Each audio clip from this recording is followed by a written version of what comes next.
തൃശൂർ അഴീക്കോട് സംഘടിപ്പിച്ച harmony festival സമാപിച്ചു. സമാപന സമ്മേളനം ടി.എൻ. പ്രതാപൻ എം.പി. ഉദ്ഘാടനം ചെയ്തു. കൈതപ്രം ദാമോദരൻ നമ്പൂതിരിക്ക് ഹാർമണി ഫെസ്റ്റിവൽ അവാർഡ് സമ്മാനിച്ചു.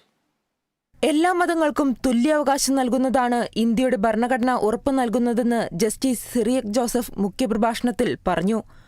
മതസൗഹാർദ്ദ സംഗീത നൃത്തകലാമേളയായ ഹാർമണി ഫെസ്റ്റിവലിന്റെ ദശവത്സരാഘോഷമായിരുന്നു ഇത്തവണത്തേത്. Harmony festival 2024 award Padmashri Kaithapram Damodaran നമ്പൂതിരിക്ക് സമ്മാനിച്ചു. 50,000 രൂപയും പ്രശസ്തിപത്രവും ശില്പവും അടങ്ങുന്നതാണ് പുരസ്കാരം.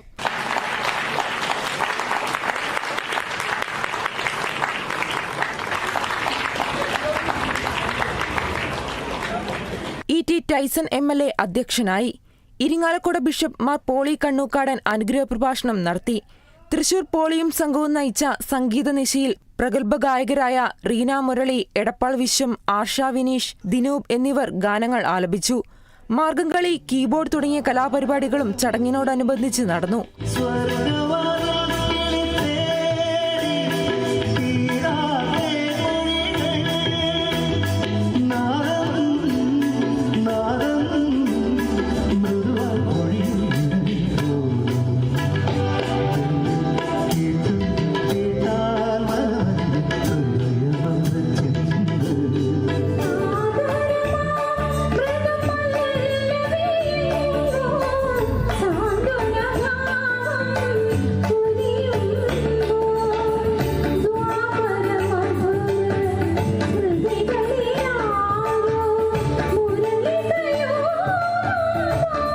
Kerala vision news, Thrissur.